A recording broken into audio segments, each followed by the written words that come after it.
Welcome to RDS chemistry. आज हम लोग एक बहुत ही कॉन्सेप्चुअल टॉपिक डिस्कस करेंगे। वो क्या है? Addition of hydrogen halides and alkene. Alkene पे हाइड्रोजन हैलाइड का एडिशन कैसे होगा, क्या मैकेनिज्म है, उसका ओरिएंटेशन क्या होगा एडिशन का, वो सब बातें हम लोग डिस्कस करेंगे। तो यहाँ पे पहली बात क्या है? Hydrogen halides. हाइड्रोजन हैलाइड्स क्या होता है? HX। तो X यहां पे क्या है? ये फ्लोरीन हो सकता है, क्लोरीन हो सकता है, ब्रोमीन हो सकता है और आयोडीन हो सकता है। ये जो है इतने आपके क्या हो गए? Hydrogen halides. ठीक। अब हाइड्रोजन हैलाइड्स की हम बात करें तो जो HF है ये बहुत ही स्ट्रॉन्ग बॉन्ड होता है हाइड्रोजन और फ्लोरीन के बीच में। और दूसरी बात, फ्लोरीन पे जो रिएक्शंस होती हैं वो ज्यादातर एक्सप्लोसिव होती हैं। तो इसकी रिएक्शन यानी कि इसका HF का एडिशन जो एल्कीन पे है वो बहुत ज्यादा फिजिबल रिएक्शन नहीं होता है। तो हम लोग बात करेंगे इन हैलाइड्स की, hydrogen chloride, hydrogen bromide and hydrogen iodide. अब यहीं पे लगे हाथ हम आपको बता दें कि इसकी रिएक्टिविटी क्या होगी टुवर्ड्स एडिशन टू एल्कीन। ये ग्रेटर देन HCl, ये आपकी रिएक्टिविटी है। रिएक्टिविटी है एल्कीन के एडिशन के फेवर में। और आप ये भी जानते हैं कि जो एसिडिक स्ट्रेंथ है वो भी सेम पैटर्न फॉलो करता है। सबसे ज्यादा एसिडिक कौन सा होता है? HI, फिर HBr, फिर HCl, फिर HF। ओके, वो कभी जब डिस्कस होगा तो हम बताएंगे। अब दूसरी बात आती है एल्कीन की। एल्कीन क्या होता है? It is a rich source of loosely held pi electrons. जो पाई इलेक्ट्रॉन्स होते हैं इसके वो बहुत ही लूजली हेल्ड होते हैं और इजिली अवेलेबल होते हैं।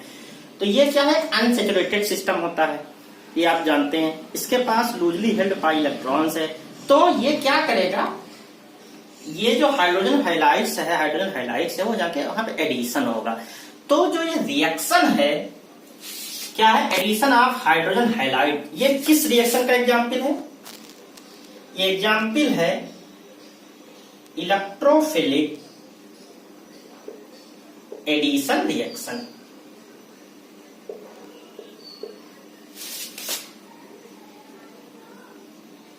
Addition of hydrogen halides to alkene is an example of electrophilic addition reaction. तो यहां पे एडिशन रिएक्शन क्या हो जाएगा? एल्कीन में हाइड्रोजन हैलाइड ऐड हो जाएगी तो आपका एक सैचुरेटेड कंपाउंड बनेगा। वो क्या बनेगा वो अभी हम डिस्कस करते हैं। अब आप देखिए यहाँ पे एल्कीन है, इसका एडिशन हो रहा है हाइड्रोजन हैलाइड का, और ये आपका क्या बन रहा है? Saturated alkyl halide. ये देखिए सैचुरेशन हो गया, सिंगल बॉन्ड। ठीक। अब यहाँ पे हम इसकी मैकेनिज्म एक बार देख लें। मैकेनिज्म क्या होगा? ये एल्कीन है और ये हाइड्रोजन हैलाइड। हमने बताया कि लूजली हेल्ड पाई इलेक्ट्रॉन्स हैं, ये इसके ऊपर अटैक करेगा, ये यहां जाएगा और आपका बनेगा ये H, मान लीजिए यहां ऐड हो गया। तो अब इसने इलेक्ट्रॉन दे दिया तो इस पे क्या जाएगा? Positive charge. ठीक। अब नेक्स्ट स्टेप पे क्या होगा? जो ये हैलाइड आयन, ये हेटेरोनेटिक बॉन्ड फिशन हुआ तो ये इलेक्ट्रॉन पूरा इसके पास चला गया तो ये नेगेटिव चार्ज यहां आ गया है। ये क्या है? Halide ion. अब हैलाइड आयन इस कार्बन पे अटैक करेगा और फाइनली आपका क्या बन जाएगा? X यहां ऐड हो गया और ये सैचुरेटेड एल्किल हैलाइड बन गया। अब आप देखिए ये पहला स्टेप है। पहला स्टेप क्या है? This is the electrophilic addition of hydrogen halide to alkene. दूसरा स्टेप क्या है? न्यूक्लियोफिलिक एडिशन ऑफ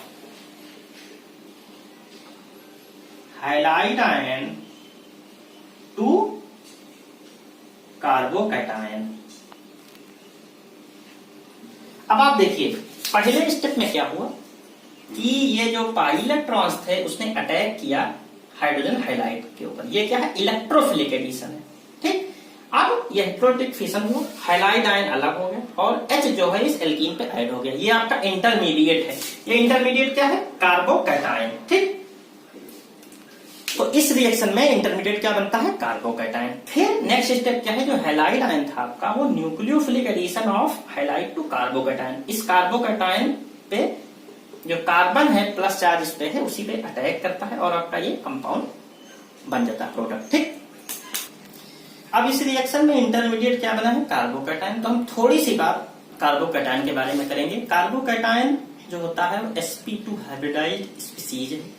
ठीक, और इसमें जो कार्बन के बैलेंस इलेक्ट्रॉन्स होते हैं वो 6 होते हैं। It is electron deficient species.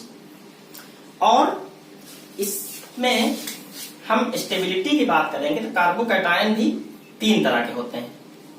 ये हमने बताया था, अगर कार्बन से 2-3 सब्स्टिट्यूएंट लगे हैं तो जो ये कार्बोकैटायन है ये क्या है, टर्सरी कार्बोकैटायन है। और अगर 2 सब्स्टिट्यूएंट और 1 हाइड्रोजन लगा है तो ये क्या है, सेकेंडरी कार्बोकैटायन। और अगर 1 सब्स्टिट्यूएंट और 2 हाइड्रोजन है तो ये क्या है, प्राइमरी कार्बोकैटायन। सबसे सिंपलेस्ट कार्बोकैटायन क्या है, मिथाइल। तीनों ही हाइड्रोजन लगे हैं। ठीक, तो हम यहां पे बात करेंगे इन कार्बोकैटायंस की स्टेबिलिटी क्या है। कार्बोकैटायन की बात आई तो हम जरा सा बात करेंगे स्टेबिलिटी क्या है। सबसे ज्यादा स्टेबल कौन सा है, टर्सरी कार्बोकैटायन। उसके बाद क्या है, सेकेंडरी कार्बोकैटायन, फिर प्राइमरी, फिर सबसे लीस्ट स्टेबल कौन सा होता है, मिथाइल कार्बोकैटायन। अब एक क्वेश्चन यहाँ ये कभी कभी पूछ लिया जाता है कि जो कार्बोकैटायन की स्टेबिलिटी ऑर्डर है वो उसके किस कॉन्सेप्ट पे बेस्ड है। तो हम आपको बता दें कि जो टर्सरी कार्बोकैटायन या जो कार्बोकैटायन की स्टेबिलिटी ऑर्डर है वो inductive effect plus hyperconjugation, इन दोनों की वजह से इसकी स्टेबिलिटी होती है। इंडक्टिव इफेक्ट क्या होता है, ये प्लस आई इफेक्ट, देखिए प्लस आई इफेक्ट देता है, इसलिए और हाइपर कॉन्जुगेशन है, इसलिए सबसे ज्यादा स्टेबल कौन सा, टर्सरी, फिर सेकेंडरी, फिर प्राइमरी, फिर मिथाइल। ठीक, अभी तक हमने बात किया टर्सरी कार्बोकैटायन, सेकेंडरी कार्बोकैटायन और प्राइमरी कार्बोकैटायन। उसमें जो उसकी स्टेबिलिटी का ऑर्डर था वो किस बेसिस पे था, inductive effect plus hyper conjugation. अब हम कुछ कार्बोकैटायंस की बात करेंगे जिसमें दूसरा कॉन्सेप्ट लगेगा। अब ये है क्या, हमने बताया था बेंजीन CH2, ये सिस्टम क्या होता है, बेंजिल। अब यहाँ पे प्लस चार्ज है तो ये क्या है, बेंजिल कार्बोकैटायन। ठीक, अब बेंजिल कार्बोकैटायन का क्या होता है, ये गया यहां,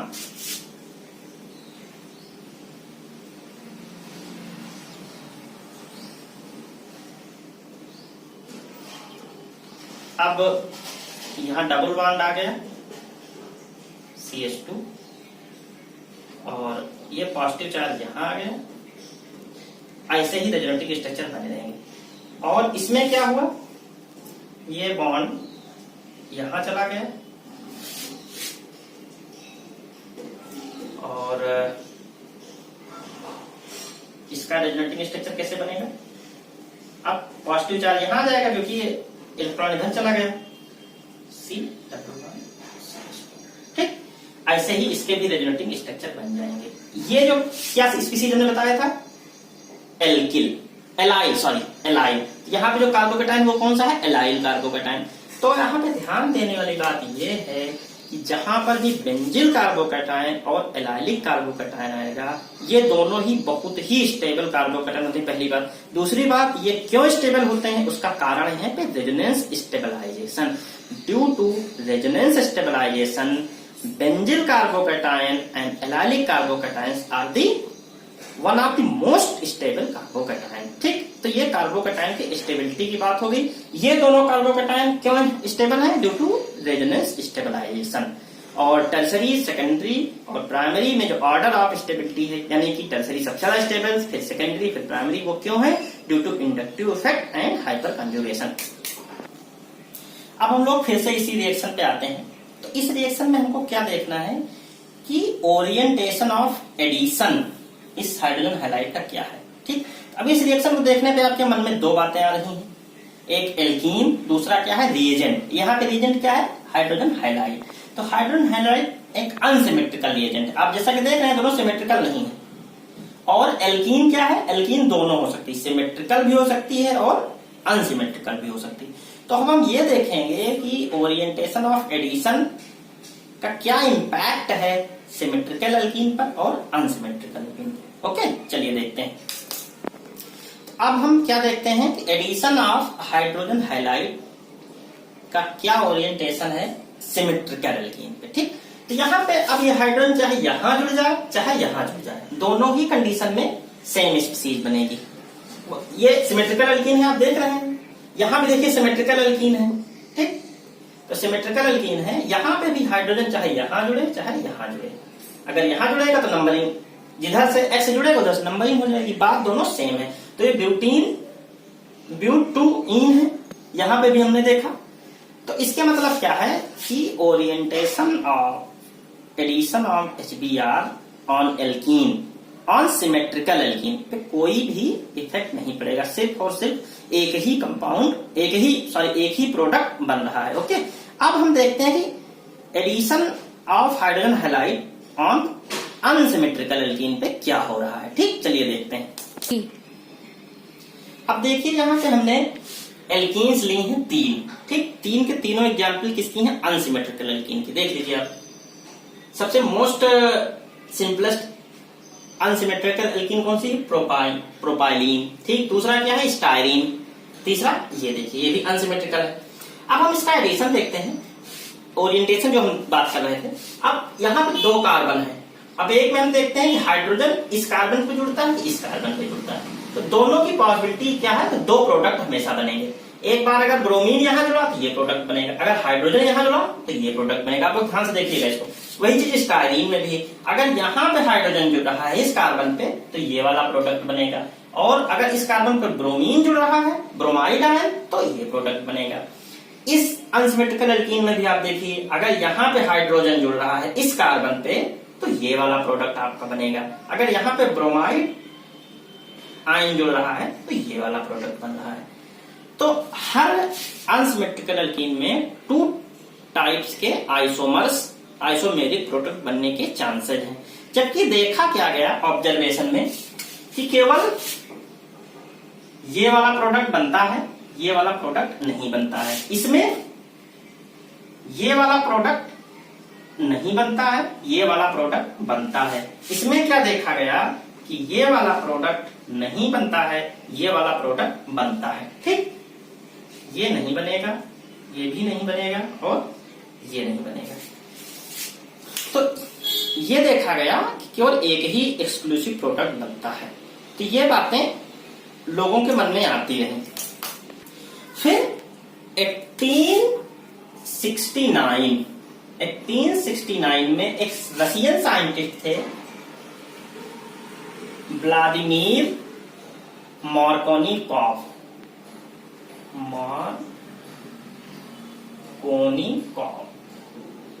इन्होंने बहुत सारे अनसिमेट्रिकल एल्कीन की स्क्रीनिंग किया हाइड्रोजन हैलाइड्स के साथ। नंबर ऑफ अनसिमेट्रिकल एल्कीन और हाइड्रोजन हैलाइड इन्होंने रिएक्शन किया, एक्सपेरिमेंट किया, और इन्होंने एक ऑब्जर्वेशन देखा और उसको एक जनरलाइजेशन फॉर्म में क्या कहा कि जो हाइड्रोजन हैलाइड का हाइड्रोजन है वो उस कार्बन पे जाके जुड़ता है जहां पे नंबर ऑफ हाइड्रोजन्स ऑलरेडी ज्यादा रहते हैं। मार्कोनिकॉफ जी ने ये एक जनरलाइजेशन दिया। तो यहाँ पे देखिए नंबर ऑफ हाइड्रोजन यहाँ ज्यादा है तो ये हाइड्रोजन यहाँ जुड़ा, ठीक, यही प्रोडक्ट बना। यहाँ पे क्या है, नंबर ऑफ हाइड्रोजन यहाँ ज्यादा था इसलिए ये हाइड्रोजन यहाँ जाके जुड़ा, इसलिए ये प्रोडक्ट बना। इसमें क्या हुआ, नंबर ऑफ हाइड्रोजन यहाँ ज्यादा था इसलिए यहाँ हाइड्रोजन, ब्रोमाइड का हाइड्रोजन इस कार्बन पे जुड़ा और ये प्रोडक्ट बना। तो एक ये रूल बन गया। तो क्या रूल है उसको हम बता रहे हैं। तो मार्कोनिकॉफ सर ने उस जनरलाइज्ड बात को एक रूल के फॉर्म में दे दिया। क्या रूल है, the positive portion of the reagent यानी H+, रिएजेंट में पॉजिटिव पोर्शन क्या है H+, ठीक, goes to the side of double bond यानी एल्कीन में कहा जाता है दैट है मोर हाइड्रोजन। जिस कार्बन पे नंबर ऑफ हाइड्रोजन ज्यादा है वहीं पे जाके हाइड्रोजन या H+ ऐड हो जाता है। ठीक, दूसरी बात क्या है, जब कई प्रोडक्ट बनने की पॉसिबिलिटी हो, उसमें से कोई एक ही प्रोडक्ट एक्सक्लूसिवली या मेजर प्रोडक्ट बने, तो उस टाइप की रिएक्शन को क्या कहते हैं, रेजियो सिलेक्टिव रिएक्शन। इसके मतलब क्या है कि मार्कोनिकॉफ एडिशन जो है वो एक रेजियो सिलेक्टिव रिएक्शन है। ये भी डेफिनेशन आप लोग लिख लीजिएगा। From the stand point of orientation, reactions that give exclusive or nearly exclusive one of the several isomeric products are called regioselective। अब हम लोग देखेंगे कि ये जो बातें मार्कोनिकॉफ साहब ने कहा है वो क्यों होती है, ये सिलेक्टिविटी क्यों है, कि एक ही प्रोडक्ट मेजर प्रोडक्ट क्यों बनता है, इसके लिए हमको मैकेनिज्म देखना पड़ेगा। तो चलिए हम लोग देखते हैं इस रिएक्शन की मैकेनिज्म क्या है। ठीक, अब हम देखेंगे कि मार्कोनिकॉफ रूल के पीछे कॉन्सेप्ट क्या है, क्यों मार्कोनिकॉफ रूल जो है वो अप्लाई हुआ अनसिमेट्रिकल एल्कीन पे। क्या कि नंबर ऑफ हाइड्रोजन जहां ज्यादा होगा उसी कार्बन पे जाके हाइड्रोजन का अटैक होगा। देखिए सबसे पहले हमने प्रोपीन लिया था एग्जाम पे, यहाँ पे इलेक्ट्रोफिलिक एडिशन हुआ पहले। अब देखिए यहाँ पे दो पॉसिबिलिटी हुई, अगर हाइड्रोजन यहाँ जुड़ा है तो ये बनेगा, हाइड्रोजन यहाँ जुड़ा है तो ये बनेगा। तो आप इंटरमीडिएट देखिए, कार्बोकैटायन है, ये कार्बोकैटायन कौन सा है, देख लीजिए, दो एल्किल चेन लगे हैं और एक हाइड्रोजन है, तो क्या है, सेकेंडरी कार्बोकैटायन है। यहाँ पे कौन सा है, प्राइमरी कार्बोकैटायन है। आप ये जानते हैं, हमने बताया है कि secondary carbocation is more stable then primary carbocation. It means कि ये आपका फॉर्मेशन नहीं होगा, क्योंकि ये फेवरेबल नहीं है। सेकेंडरी कार्बोकैटायन वाला ही इंटरमीडिएट फेवरेबल होगा और फाइनल प्रोडक्ट आपका जो ब्रोमीन है वो अटैक करके ये बनाएगा। तो ये मार्कोनिकॉफ रूल को फॉलो कर रहा है, ये एविडेंस जो है मार्कोनिकॉफ रूल के फेवर में है। दूसरा हमने स्टाइरीन लिया, सेम बात। अब देखते हैं कि हाइड्रोजन इस कार्बन पे जुड़ता है कि हाइड्रोजन इस कार्बन पे जुड़ता है। अगर इस कार्बन पे जुड़ता है तो ये बनेगा, इस कार्बन पे जुड़ता है तो ये बनेगा। ठीक, अब यहाँ पे आप देखिए, ये हमने क्या बताया, ये कौन सा कार्बोकैटायन है, ये बेंजाइलिक है, बेंजिल कार्बोकैटायन है। ये क्या है, ये प्राइमरी कार्बोकैटायन है, देख लीजिए ध्यान से, तो ये प्राइमरी है। आप जानते हैं कि बेंजिल जो है ड्यू टू रेजोनेंस स्टेबलाइजेशन बहुत ही स्टेबल कार्बोकैटायन है, इसलिए ये कार्बोकैटायन नहीं बनेगा और यही वाला इंटरमीडिएट बनेगा और फाइनल प्रोडक्ट आपका जो बन रहा है वो मार्कोनिकॉफ रूल को सपोर्ट कर रहा है। ठीक, तीसरा हमने अनसिमेट्रिकल एल्कीन लिया, यहाँ पे भी सेम बात कि हाइड्रोजन इस कार्बन पे जुड़ेगा कि इस कार्बन पे जुड़ेगा। अगर इस कार्बन पे जुड़ता है तो ये प्रोडक्ट बन रहा है इंटरमीडिएट। ठीक, ये इंटरमीडिएट है, ये कौन सा कार्बोकैटायन है, टर्सरी। और अगर इस पे जुड़ रहा है तो ये प्राइमरी। तो आप जानते हैं कि टर्सरी कार्बोकैटायन प्राइमरी की तुलना में बहुत ज्यादा स्टेबल है, इसलिए ये वाला इंटरमीडिएट ही बनेगा और प्राइमरी कार्बोकैटायन फिजिबल नहीं है और फाइनल प्रोडक्ट ये बनेगा जो कि मार्कोनिकॉफ रूल को सपोर्ट करता है। तो अभी तक हमने जो एग्जाम्पल्स देखे वो सारे के सारे मार्कोनिकॉफ रूल को सपोर्ट कर रहे हैं। ओके, अब हम कुछ और एग्जाम्पल्स देख रहे हैं, चलिए देखते हैं। अब हम कुछ और एग्जाम्पल्स देख रहे हैं। ये देखिए इथिलीन है, इथिलीन पे एक हाइड्रोजन की जगह पे ये क्या लग गया है, एन। एमीन था, एमीन पे एक मिथाइल ग्रुप और आया तो लोन पेयर चला गया इसका, नाइट्रोजन पे क्या गया, पॉजिटिव चार्ज। आप जानते हैं कि नाइट्रोजन जो है इलेक्ट्रोनेगेटिव आइटम है, उसके ऊपर पॉजिटिव चार्ज आए, ये बहुत ही अनफेवरेबल कंडीशन होती है। इसकी वजह से जो NMe3 प्लस ये जो ग्रुप है, ये ग्रुप बहुत ही डीएक्टिवेटिंग ग्रुप होता है और ये माइनस आई इफेक्ट बहुत स्ट्रांग होता है। ये जो है वो अपने बगल की उससे खींचने की इसके अंदर बहुत ज्यादा टेंडेंसी होती है टू अपने स्टेबलाइज करने के लिए, कि जितना ज्यादा इलेक्ट्रॉन अपने बगल से खींच लेगा उतना ही इसका ये पॉजिटिव चार्ज स्टेबलाइज होगा, क्योंकि ये बिल्कुल भी नहीं चाहता है कि इसके ऊपर पॉजिटिव चार्ज रहे नाइट्रोजन के ऊपर। तो यहाँ पे आप देखिए HBr का एडिशन हो रहा है। हाइड्रोजन अगर देखिए मार्कोनिकॉफ रूल क्या कहता है कि हाइड्रोजन यहां लगना चाहिए तो यहां लग गया। अब आप देखिए दो इस स्पीसीज में पॉजिटिव चार्ज बिल्कुल एडजेसेंट पोजीशन पे है और दूसरी बात ये इससे खींच रहा था और इस पर भी पॉजिटिव चार्ज आ गया, तो ये फेवरेबल बहुत ही ज्यादा ये जो कंडीशन है बहुत ही अनफेवरेबल, ये पॉसिबल ही नहीं है। ये कार्बोकैटायन नहीं बनेगा और ये कार्बोकैटायन बनेगा, फाइनली आपका ये प्रोडक्ट बनेगा। और जो ये प्रोडक्ट बना आप लोग ध्यान से देखिएगा, ये आपका मार्कोनी-कॉफ रूल को फॉलो नहीं कर रहा है। ठीक, दूसरा आप फिर देख लीजिए CF3, ये ग्रुप भी बहुत माइनस आई इफेक्ट शो करता है, ये भी बहुत खींचता है।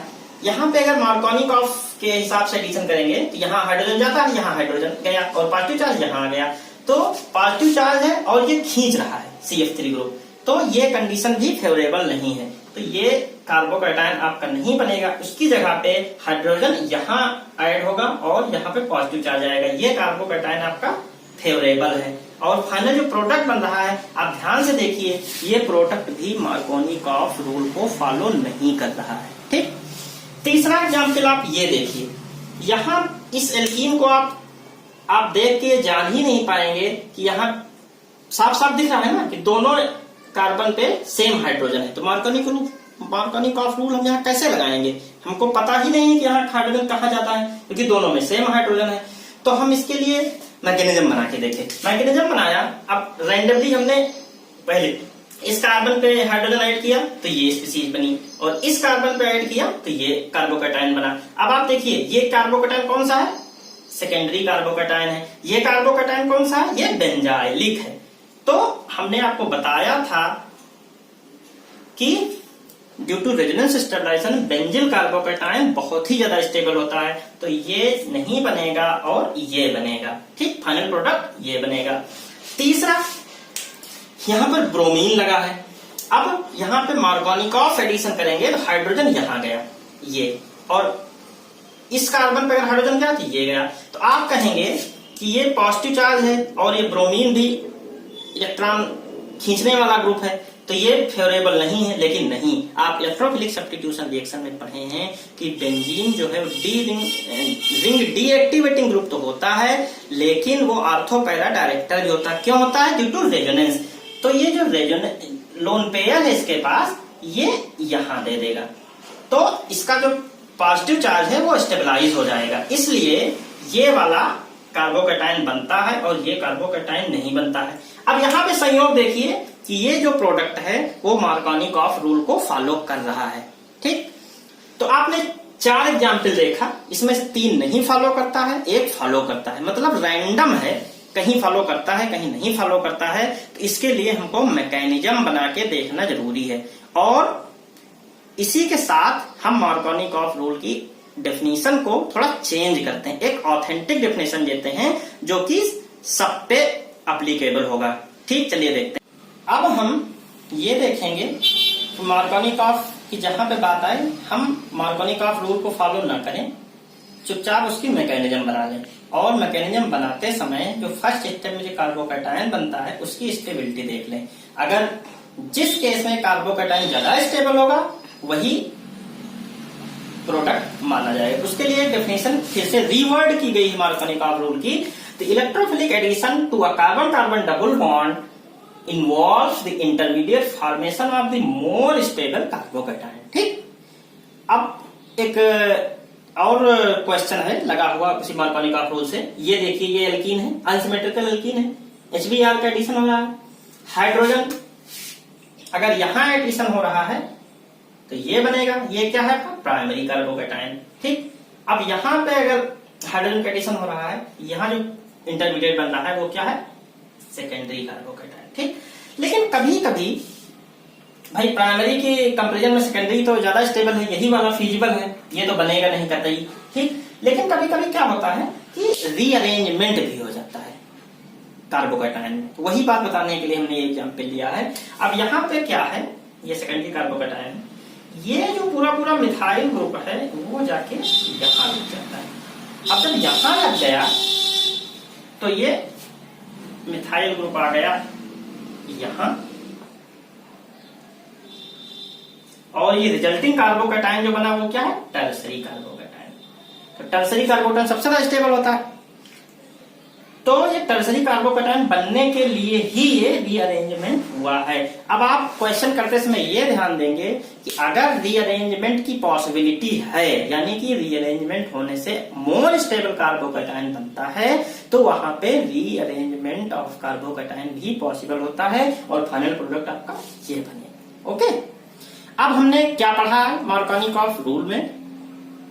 बहुत सारी बातें पढ़ी, कार्बोकैटायन के बारे में पढ़ा, कार्बोकैटायन स्टेबिलिटी पढ़ा, और ये रेजियो सिलेक्टिव रिएक्शन है। ठीक, सारे ओरिएंटेशन पढ़े, और आप इसमें बहुत सारे क्वेश्चंस हैं, करिए, ना समझ में आए कमेंट करिए, हम उसका एक्सप्लेनेशन देंगे।